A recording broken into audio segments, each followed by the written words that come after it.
haki za mtu ziko katika nafasi yake.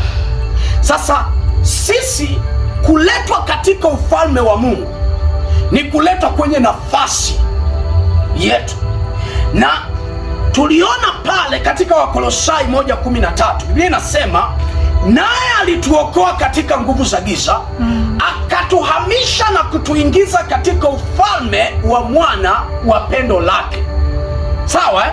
Okay, tuliokolewa katika nguvu za giza, cha kwanza. Cha pili, tukahamishwa na kuingizwa katika ufalme.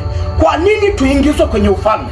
Kwa sababu hatukuwepo kwenye nini? Kwenye ufalme. Na kwa kuwa hatukuwepo kwenye ufalme, hatuna nafasi na mamlaka ya utawala, kwa sababu neno ufalme ni neno la Kiyunani basilia, likiwa lina maana ya utawala, lina maana ya nini? Ya utawala. Sasa sisi tulikosa utawala, kwa hiyo alichokifanya kutukomboa kwake ni kututoa maeneo ambayo tulikuwa tunatawaliwa, kutuleta kwenye eneo la uhuru la sisi kufanya nini? Kutawala.